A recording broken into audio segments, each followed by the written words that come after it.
What does it mean to be a freeloader? The elderly woman is nothing but a leech. Tell her to scram. H. Musher, get out, you old hag. I never imagined that words of disrespect could cut so deeply, especially when they came from a child's lips. This all started a few years back when my husband passed away in his early 30s. Right up until the end, he held my hand and whispered, "Aurea, I'm sorry. Find happiness."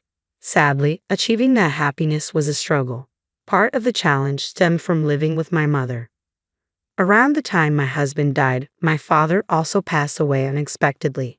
My mother, who resides in a remote area where a car is a necessity but lacks a driver's license, was worried.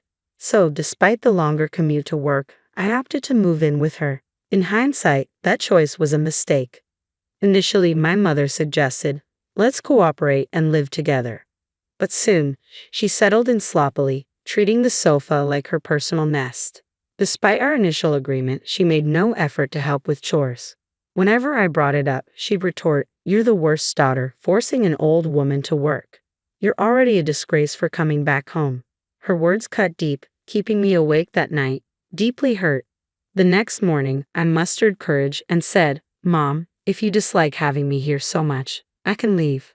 She glared at me, responding sharply, "You know I can't manage without you for shopping. Are you trying to threaten me?" "No. I just thought maybe I'm making things difficult for you." "Then just do your part and be useful," she grumbled, reluctantly eating the breakfast I prepared. I was at a loss, unsure of what she truly wanted. Her constant complaints wore down my spirit. The toll of the long commute and sole responsibility for household chores took a toll on my physical health. Each day after work, I tackled all the tasks she neglected before collapsing into bed. In a life devoid of personal enjoyment, my mother's criticisms became a daily burden.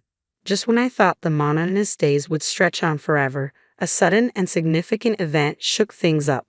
My brother's family appeared at our doorstep unexpectedly. "What brings you here all of a sudden?" My brother, Louis, his wife, and their son rarely visited because they found the countryside dull. Confused, I looked to my sister-in-law, Alvina, who tilted her head. "Did Mom tell you?" Before I could respond, my mother hurried in and warmly welcomed them. She praised my brother's family for coming so well prepared. "What's happening?" I asked, trying to make sense of the situation.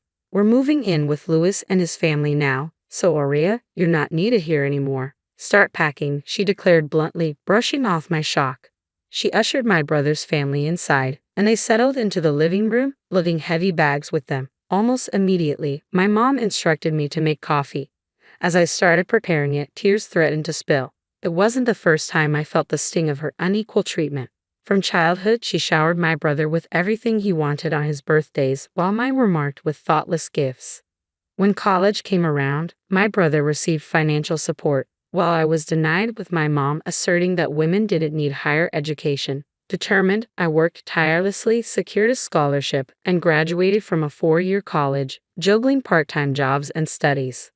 When my husband passed away and my mom offered to move in with me, I hoped it signaled a change in her attitude towards me. Unfortunately, I soon realized I was mistaken. Finishing the coffee for everyone, I retreated to my room, unwanted and unseen by my own mother.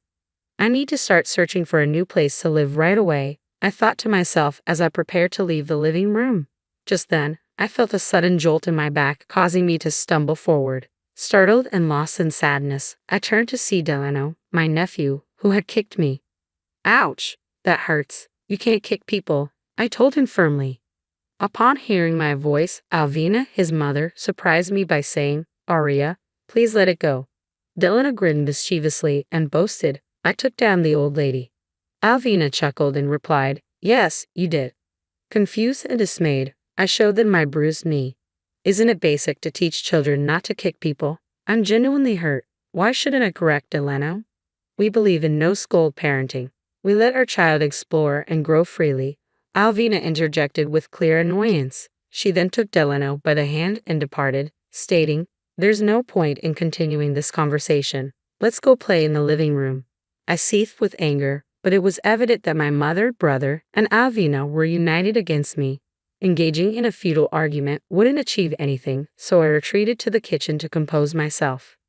Just as I was on the verge of breaking down, I sought solace in sweets. I remembered having some cream puffs in the kitchen, but when I arrived, my brother was already opening the fridge, exclaiming, "Ah, cream puffs. Delano, would you like a cream puff?" He called out to the living room, and Delano eagerly ran over to grab one. I snapped at my brother, "Hey, that cream puff was meant for me.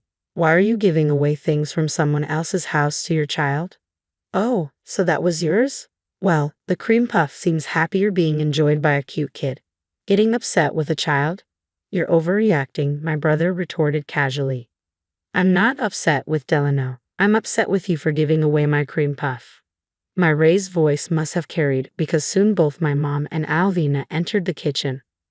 "Aurea, enough already. Stop picking fights with your brother. Don't you have better things to do? When do you plan on leaving?" My mom interjected firmly. "Leave? You just told me to leave." "I have nowhere to go today," I shot back. "Oh, poor dear.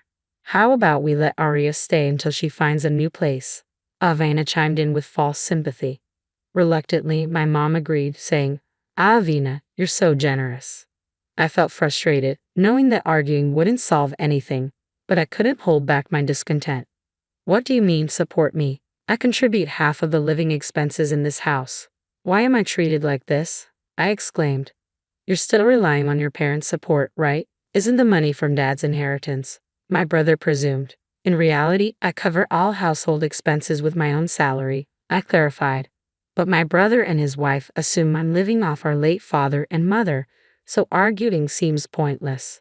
Delano, done with his cream puff, piped up, "What does support me mean?" With a smug smile, my brother pointed at me. "It means her. She's a loser who needs support. Tell her to leave, huh? Freeloader. Get out, old lady." I never expected the sting of a child's insult to cut so deeply. My sadness quickly boiled into rage. "I'll leave as soon as I find a new place, but I'm taking everything I brought with me." "That's all right with you, isn't it, big brother?" I retorted sharply. "Sure, go ahead," he replied, his tone mocking. My anger surged to new heights. In that moment, I vowed never to forgive them. Determined, I made plans and set a swift timeline to move out. On the day of my departure, as a final gesture of respect, I surprised my mom and brother's family with a vacation. They eagerly set off, unaware of what awaited them upon their return. I completed my move, imagining their astonished faces when they discovered my absence. Leaving behind a notebook in the living room, I departed for my new home with a renewed sense of independence. The next evening, my phone rang, and I answered to a frantic call from Alvina. "Aurea, what's going on? The house is empty. They must be in a panic. Everything from the fridge to the washing machine is gone." I had warned my brother that I would take everything I had bought, and I followed through.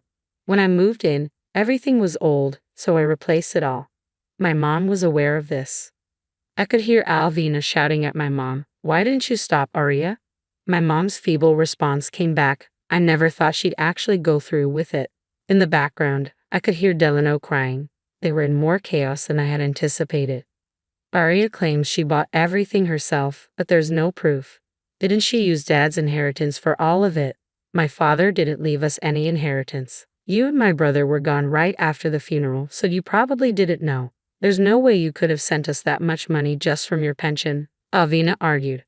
Actually, that money came from me, I clarified. What? Alvina sounded astonished. I paid for everything. Check the notebook in the living room. The notebook contained receipts for every item I had purchased for the household. Alvina looked through it, clearly confused. What does this mean? I explained. I have more financial resources than you and my brother realize. I didn't receive any help with college tuition, which was frustrating, but I used that frustration as motivation. I worked hard during my job search and eventually secured a position at a top-tier company. Accustomed to hard work, I excelled in my role and am now the only woman among my peers on a fast track to promotion.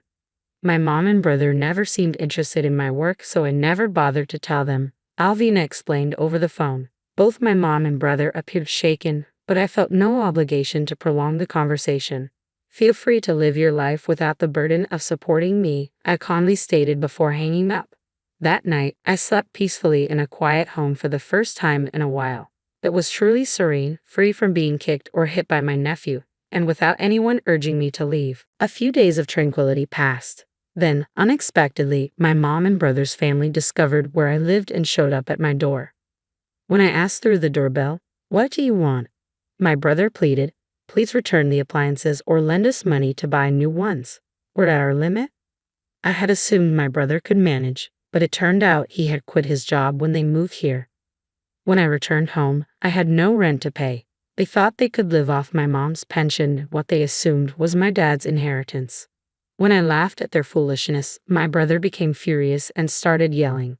Ignoring him, I calmly called the police. Hello, there's a commotion at my apartment entrance, and it's quite frightening. Could you send someone over? The police arrived within minutes, thanks to my proximity to a police station. The security in my new place was outstanding. Anticipating that my family might track me down, I had informed friends of my move and deliberately chosen an apartment close to a police station. I had resolved that if my mom and brother's family ever showed up, I'd immediately involve the police. As expected, they received a stern warning and left in a hurry. After the police intervention, I was confident they wouldn't bother me again. I blocked their phone numbers and email accounts, successfully severing all ties. I later heard updates about my mom and brother's family from local friends. My brother is now working part-time at a grocery store, 90 minutes away by car from our hometown. He's so inept that he gets yelled at daily. In that rural area, there are few job opportunities, so he clings to his job, constantly scolded by a younger manager. My nephew Delano started kindergarten but is struggling to make friends. Thanks to Alvina's lax parenting, Delano has become so spoiled that he's hitting his classmates just as he used to do to me. Word spread among the moms, and now Alvina and Delano are isolated because no one wants to associate with them. Delano's stress manifests in daily tantrums at home, causing chaos and further damaging their already old house. Furthermore, Delano seems to have developed a deep mistrust of people. He won't even leave the house and has stopped going to kindergarten. Alvina spends her days crying, repeatedly asking, "How did it come to this?" As for me, I'm thoroughly enjoying living alone. The desire for my mother's approval vanished when I cut ties, and now I'm relishing the freedom I finally gained. My life is comfortable as I balance work and independence. Living alone can be lonely at times, but I haven't met anyone I like more than my late husband. I hope that someday I'll meet someone I can love as much as him. When that time comes, I'll be ready to start a new chapter in my life.